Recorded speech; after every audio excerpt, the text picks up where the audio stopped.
the restoration of that unbroken conversation with God that they had in the Garden of Eden.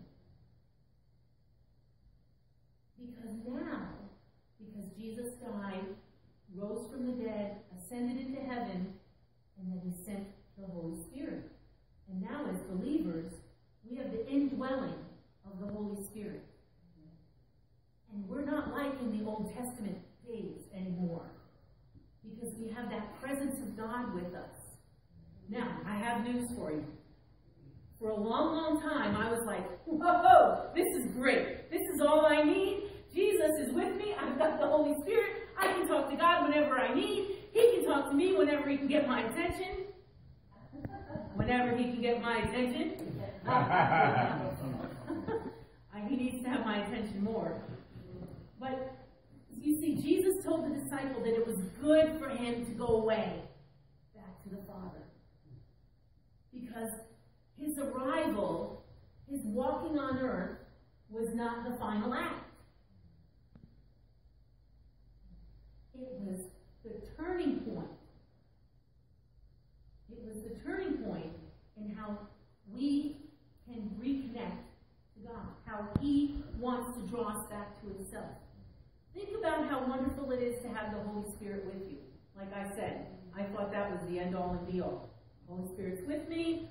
I don't have to worry about anything. Me and Jesus, we're tight. You know, when I got saved at 17, all I needed was a best friend. Somebody that was there with me all the time. And that's who he was. He was my friend. He's my comforter. He's my counselor. When I don't know what to do, I ask him, and he tells me. He gives me wisdom. He's my wisdom. He's my teacher when I don't understand. He teaches me. He helps me understand.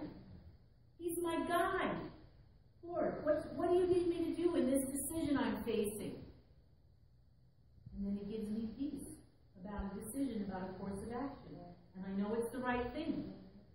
How many times in our lives have we experienced the peace of God in a decision that made no sense? Mm-hmm. A sensible decision, all it did was cause strife, arguments, turmoil, frustration. In Italian homes, we call that agita, you know, that aggravation, right? But when you do it God's way, the way he's leading you, it brings you peace, even though all around it's not supposed to bring peace. It's not supposed to bring a settled feeling about that course of action. Now, think about what God is still working at. The Holy Spirit's indwelling, his presence in us as believers, is not the final act. It's not the end. There's still more that he needs to do to restore us to himself, to that perfect, ever-present conversation, communication, fellowship with him. There's more. Can you imagine? I can't imagine what that's going to be like. At the end of days, he will return to bring us back to a garden. He's bringing us back. It's not the same garden, because when you read about it in Revelation chapter 22, it's very different than the one in Genesis chapter 1 and 2. Genesis chapter 1 and 2 had one tree of life. The one in Revelation, the river is lined with trees of life. It's lined with trees of life. It's more than what he originally planned. More than his original garden. More than the original provision for us.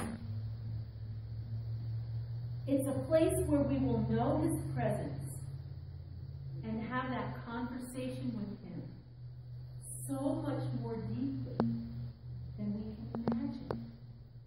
So much more deeply than we have now. There's times when I can't imagine knowing God more deeply than I know him now. I mean, every year, every day, I go through things. He draws me closer. I hear his voice. He shows me new things in the Word. But it's always the same. Because I'm here and the Holy Spirit's with me, and that's how God communicates with me. So while I'm growing in my relationship, it's pretty much the same. But this is going to be so vastly more. There won't be any, I don't even know what to call it. It's not like anything's between me and Jesus now, unless like I said before, I'm not paying attention. Sometimes I'm not paying attention. Sometimes you're not paying attention. But there's not going to be anything that's going to get in the way, again, when he comes to get us, to restore us to a garden, to his presence fully and completely.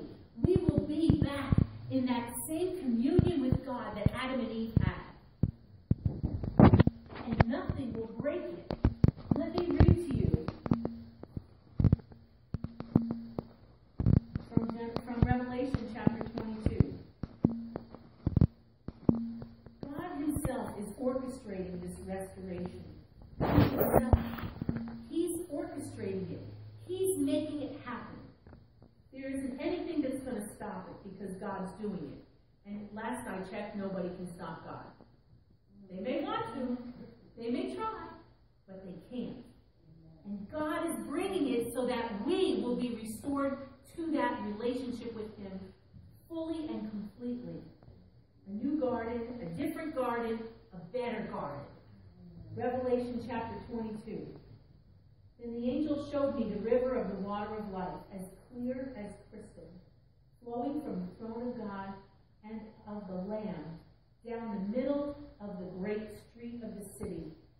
On each side of the river stood the tree of life, bearing 12 crops of fruit, yielding its fruit every month. And the leaves of the tree are for the healing of the nations. No longer will there be any curse. The curse is sin. The curse is what separated us.